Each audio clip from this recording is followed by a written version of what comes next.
இடம் சார்ந்த விஷயத்தில் பிரச்சனையை சந்திக்கும் உத்திர நட்சத்திரக்காரர்களுக்கு இந்த மார்கழி மாதம் என்ன மாதிரி நட்பலன் இருக்கு, எந்தெந்த விஷயத்துல கவனமா இருக்கணும்ன்றத நம்ம கேட்டு தெரிஞ்சுக்கலாம்.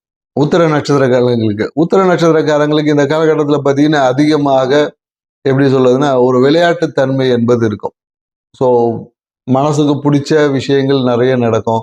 அதே போல உத்திரம் 2, 3, 4 பாதத்தில் இருக்கிறவங்க பார்த்தீங்கன்னா இந்த காலகட்டத்தில் வந்து நிறைய பேர் வீடு வாங்கக்கூடிய வாய்ப்பு இருக்கு, வீடு மாற்றம் செய்யக்கூடிய வாய்ப்பு இருக்கு. பொருளாதாரம் சார்ந்த விஷயத்துல இப்போ நிறைய பிஸ்னஸ் பார்ட்னர் எதிர்பார்ப்பாங்க, பிஸ்னஸ் பார்ட்னர்ஸ் கிடைக்கும். தொழில் சார்ந்த விஷயத்தில் நிறைய ஒத்துழைப்புகள் நிறைய கிடைக்கும். இது நிறைய பேர் எனக்கு சினிமா துறையில வந்து ஈடுபடக்கூடியவங்களுக்கு வந்து பார்த்தீங்கன்னா இந்த காலத்தில் சினிமா வாய்ப்புகள் எல்லாமே பெருகும்.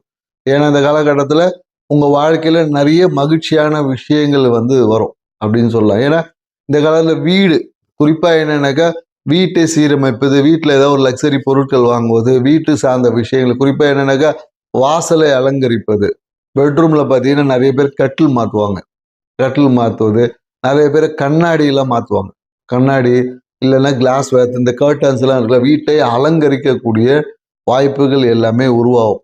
ஸோ அதனால பார்த்தீங்கன்னா சில பேருக்கு என்னன்னாக்கா அதை செய்யணும், எல்லாத்தையும் சில பேர் வாங்கி வச்சிருப்பாங்க, ஆனால் செய்யறதுக்கு டைம் இல்லாமையும் போகும்.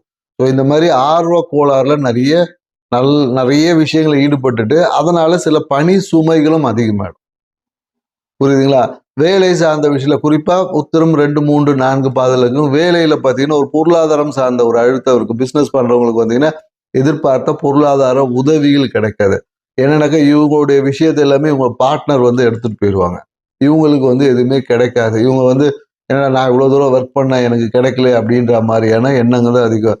உத்திரம் 1ஆம் பாதத்துல இருக்கிறவங்களுக்கு வந்து நிறைய மனம் விரும்பிய ஒரு கோயிலுக்கு போவது, மனம் விரும்பி அந்த ஆன்மீகம், முருகன் கோயில், சிவன் கோயில், இந்த மாதிரி ஏதாவது ஒரு ஆன்மீக பயணங்கள் செய்வது, அதன் வழியாக ஒரு மன அழுத்தத்தினாலேயே இவங்களுக்கு பார்த்தீங்கன்னா அந்த கோயில் போவாங்க. மன அழுத்தம், அந்த கோயிலுக்கு போயிட்டு வரும்போது மன அழுத்தம் என்பது இவங்களுக்கு போகும். குறிப்பா இந்த காலகட்டத்தில் உத்திரம் 1ஆம் பாதத்தில் இருக்கிறவங்க என்ன பண்ணணும் பார்த்தீங்கன்னா பசுமாட்டுக்கு அந்த அகத்திக்கீரையை கொடுக்கணும். அகத்திக்கீரையை கொடுப்பதன் வழியாக இவங்க வாழ்க்கையில பல நன்மைகள் நடக்கும், கெட்டது எல்லாமே நல்லதா மாறும். ஸோ செஞ்சு பாருங்க, வாழ்க்கை சிறப்பாக இருக்கும். நன்றி, வணக்கம்.